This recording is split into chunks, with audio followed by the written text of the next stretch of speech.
a body sectioned with surgical precision, exhibited at dawn as a message, a crime so cold that it seemed not to need words. This was not a murder, it was a staging. And, nevertheless, no one heard the final applause. Today, in the lost testimony, the case that transformed the city of cinema into a nightmare scenario, the Black Dahlia.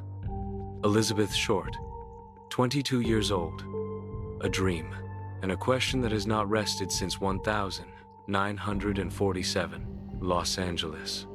January. The fog descends. The city awakens between newspapers and coffee. Leimert Park still doesn't know that it is about to become a name that spans generations. A mother walks with her daughter through a vacant lot. The girl stops her. She points to something white. It looks like an abandoned mannequin from some shop window. It is not. And that discovery will divide the time of the city into a before and an after. The body is split at the waist, the skin so pale that it looks like porcelain. There is no blood on the ground. None. As if the scene had been cleaned by invisible hands, or as if the murder had occurred elsewhere, and the end, here, was only a ceremonial act. The mouth is cut from ear to ear, a pretended smile that does not belong to any human face. It's not just violence, it's a language, and the language of the killer says, "Look at me." The police arrive, and the rumor becomes a wave. Soon, giant headlines. The Black Dahlia. The city loves a nickname that shines, even when it's stained with shadows. The name hits hard. Her dark hair, her taste for dressing in black, a fashionable film called The Blue Dahlia. Reality clicks with myth, and when myth and reality come together, the case ceases to be a file. It becomes legend. Who was Elizabeth Short? A young woman who came from far away and from little. A look that believed that Hollywood could be a door, not a wall. Temporary jobs, smoky bars, promises that dissolved at dawn. People who saw her arrive. People who say they have seen her leave. Versions that do not fit together like pieces of the same puzzle, unless someone has mixed them on purpose. And if the confusion was not an accident, but part of the plan? The forensic scientists speak of a clean cut, of hands that knew where to touch so as not to leave traces of clumsiness, sectioned without splinters of error, drained, manipulated. It's not just what they did, it's how. And that how points to someone with knowledge, with time, with a place where the scream would not be heard. The surgeon's theory appears as a shadow that lengthens the room. A man in a white coat, or with the necessary coldness to feign it. But a brilliant theory can blind us. Who benefits from everyone looking at an operating room? The investigators follow traces as if they were walking down a hallway full of doors. They open one. Hollywood parties, producers, casting promises that end in rooms with the light too low. They open another. Men who appear and disappear from their surroundings like chess pieces. They open a third. People who confess to the crime just to see their name printed. More than 500 confessions, too many to contain a truth, exactly the necessary ones to bury it. The letters begin to arrive at the newspapers. Cut out words, phrases with a scent of defiance.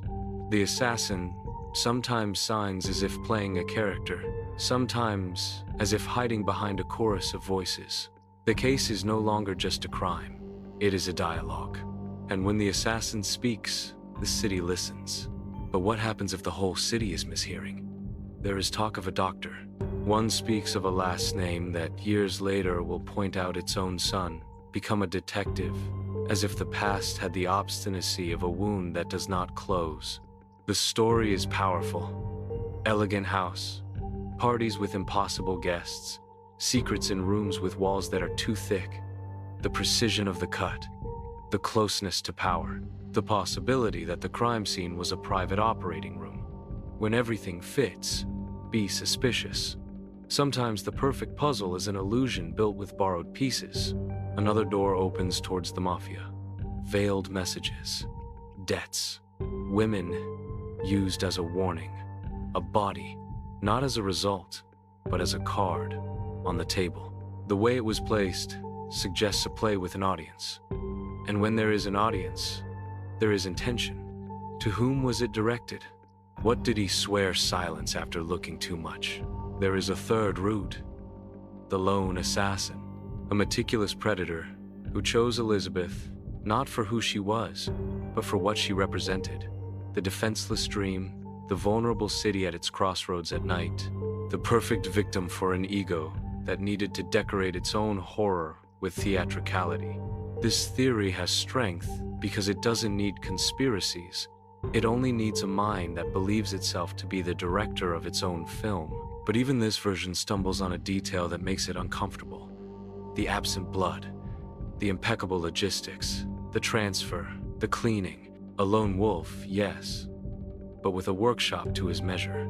The last hours of Elizabeth dissolve among contradictory testimonies. That they saw her in a bar downtown. That they saw her leaving with a man in a suit. That she argued. That she laughed. That she seemed worried.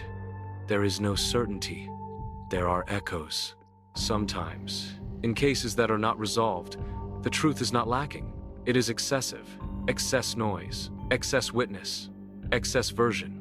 Saturation is also a weapon. The detectives photograph, measure again. They look for traces where there are none. The scene feels rehearsed, as if someone had done everything necessary to make the investigation a labyrinth with mirrors. In each turn, your reflection, never the exit. Each journalist adds a new hole in the wall. The public looks over there and thinks they see the answer. What they see, most of the time, is themselves. Years later, the file remains open, but the city changed. The police learn.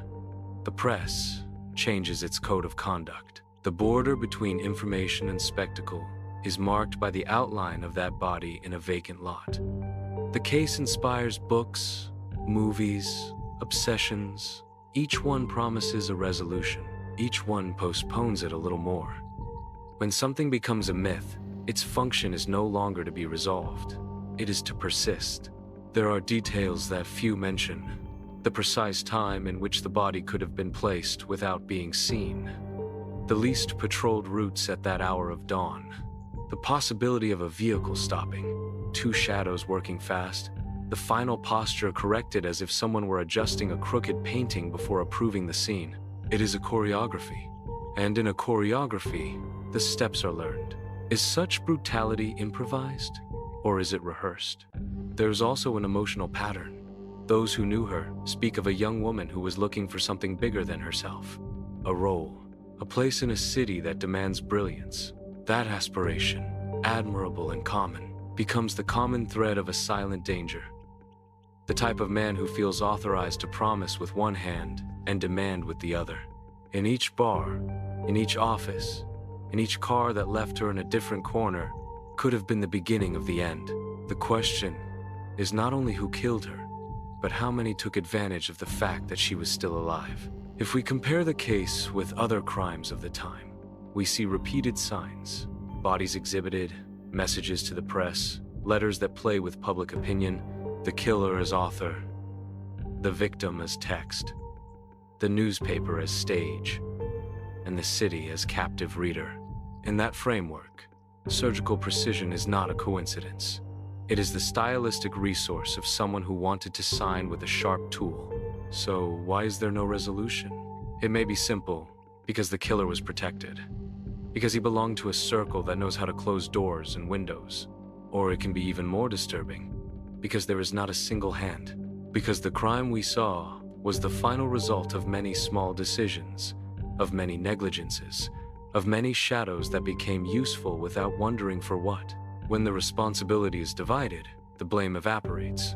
Decades later, new forensic techniques, new file analyses, new voices that swore to have known something. The file breathes like an old creature that resists dying. Every so often, a posthumous confession. Every so often, a clue that seemed forgotten. Every so often, the city looks back and listens to the silence of that morning, and the silence, as strange as it sounds, speaks. Let's go back to the initial scene. A mother, a girl, a vacant lot, the sun rising slowly. The idea of a broken mannequin, the exact instant in which that idea breaks. If there is a core in this case, it is that, the clash between what seems and what is. The killer knew it and used it. He forced us to look twice, to doubt our eyes, to accept that a crime can be, at the same time, a mirror.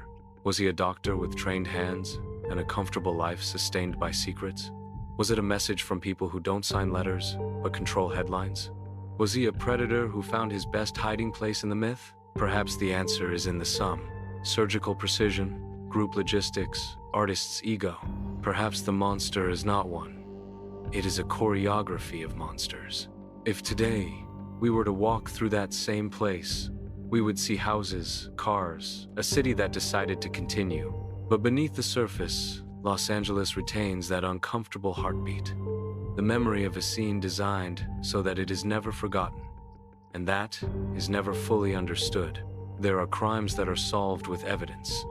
There are crimes that are solved with time. And there are crimes that, by their very nature, were built to never be solved. Elizabeth Short was turned into a symbol without having been able to decide it. Her real name was tied to her nickname, as if the case needed a flower to hide the thorn. And perhaps there lies the final explanation of its power. The Black Dahlia is not just a file. It is the uncomfortable question that every city should ask itself when it turns off its lights. What is it willing not to see in order to keep shining? Tell me, now that you have gone through every door of this labyrinth, which version resonates more with you? The clinical coldness of a surgeon with a private theater? The mafia's warning, written with the cruelest ink? Or the lone assassin who, knowing that a crime without a signature is anonymous, decided to sign with a staging that would never stop talking? If you want to keep entering these hallways where the truth hides behind the mirrors and every detail can be a scream or a trick, subscribe. In the Lost Testimony, we follow the traces that others prefer to erase, case by case, night after night, because some mysteries do not ask to be explained. They ask to be told once more.